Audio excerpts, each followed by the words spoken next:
Ad astra jusqu'à l'étoile, Ad astra poursuis ton rêve, Ad astra au la grand voile, Ad astra le vent se lève.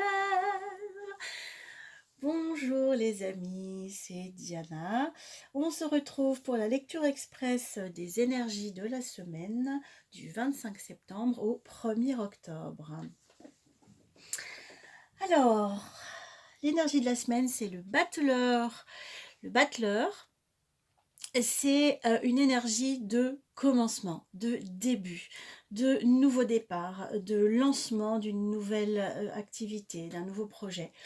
Le battleur, avec cette énergie juvénile et plein d'allant, d'entrain, d'enthousiasme, il également est celui qui maîtrise ses outils. Il a tous les éléments entre les mains, les éléments symboliques du tarot, bâton, coupe, l'épée et les deniers. Ça veut dire que il est maître de ses connaissances, de ses compétences. Il a tout ce qu'il faut, il a tout entre les mains pour démarrer sa nouvelle étape de vie.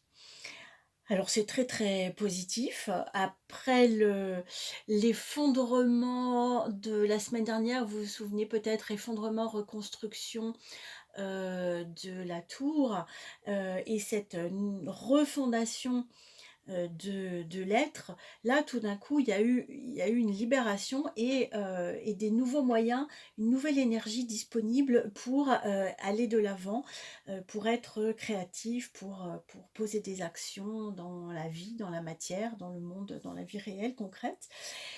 Et ce qui aide ici, c'est l'ermite. Alors cette carte, elle est souvent sortie au fil des semaines dans la position du challenge, qui était une notion de temps, c'est lent, il faut y aller prudemment, etc. Là, c'est en position de ce qui nous aide. C'est vraiment la carte de la sagesse, la carte de l'intégration de ce qui a été vécu, de ce qui a été appris, et qui permet d'avoir une assise, d'être connecté à la terre. Euh, c'est vraiment très très très très intéressant. Et d'autant que ça compense un peu l'énergie du battleur qui est un petit peu tout feu tout flamme. Le battleur, c'est l'énergie du bélier dans les signes astrologiques et l'ermite, c'est l'énergie de Saturne. Donc c'est vraiment deux énergies qui paraissent totalement opposées et pourtant là elles sont unies et on a accès à cette sagesse intérieure. Ce qui nous challenge cette semaine, alors c'est encore une carte d'intériorité. La lune, elle nous parle d'une part de tout ce qui est inconscient et d'autre part de toute la sphère émotionnelle. Alors si on doit faire un petit peu attention à ça, peut-être qu'il faut faire attention à nos émotions, ne pas nous laisser embarquer ou ne pas nous laisser aveugler. Et puis également peut-être continuer à porter un regard ou une attention à ce qui bouge dans notre inconscient parce qu'on est en train de sortir plein de choses de cet inconscient pour les mettre à la lumière. Donc c'est peut-être encore un petit peu flou avec la lune, mais ça va se clarifier. L'ermite, lui, il a vraiment une vision avec la lumière, la lanterne qu'il porte, une vision de son intérieur. Donc c'est comme si il y avait encore un petit peu de lumière à apporter sur nos mécanismes inconscients. Mais à partir de la tour de la semaine dernière, je pense qu'il y a eu beaucoup de choses ont bougé.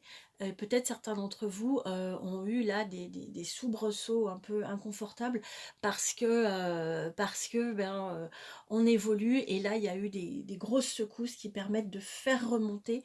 C'est un petit peu comme les tremblements de terre ou les volcans. Ça permet de faire remonter ce qui est enfoui dans les profondeurs et qui a besoin d'être libéré pour pouvoir continuer à avancer. Alors, le conseil, c'est l'étoile. C'est une très très belle carte, l'étoile. L'étoile, c'est l'espérance, c'est l'avenir radieux, c'est la guidance, c'est la chance. On te dit, crois en ta bonne étoile, crois en ton chemin, crois en ce qui te guide. guide de là-haut, parce que ton étoile, elle brille, vraiment, au firmament. Là, les étoiles sont avec toi, les cieux sont avec toi, et tu vas pouvoir avancer vraiment. Il y a encore de l'eau ici, c'est toujours les émotions, mais là c'est une eau bienfaisante qui nourrit le jardin. Donc il y a une notion de paix avec toute la sphère émotionnelle, aussi bien la terre que la rivière sont abondantes et la terre est désaltérée. C'est comme un jardin fécond. Donc c'est une très très belle énergie. euh, Parce que là, il y a quelque chose qui s'ouvre et on va pouvoir avancer. Euh, le, la carte synthèse de ce tirage, c'est encore l'ermite. Donc c'est une synthèse qu'on fait avec les numéros, hein, en calcul numérologique. C'est encore l'ermite. Donc vraiment, elle est au cœur, cette sagesse est au cœur de cette nouvelle étape qui s'enclenche, alignée avec le ciel, aligné avec ces étoiles. Hein. Quand on dit que les planètes s'alignent, c'est un peu ça. Là, on commence à voir des choses se dégager un petit peu. Voilà, donc je vous souhaite une semaine riche, agréable, enthousiasmante. Et n'hésitez pas à partager ce que vous êtes en train de vivre dans les commentaires, parce que ben là, il y a une belle intégration au niveau de la sagesse intérieure, au niveau de tout ce qui a été nettoyé dans l'inconscient. Donc ça se fait encore, mais voilà, il y a quelque chose qui est beaucoup plus posé après le grand chambardement de la semaine dernière. Eh bien écoutez, sur ce, je vous souhaite une très belle semaine, je vous embrasse. N'hésitez pas à mettre un pouce pour soutenir la chaîne, à partager, à mettre des commentaires. Et puis vous pouvez me joindre à l'adresse mail qui est indiquée sous la vidéo. À très bientôt, au revoir.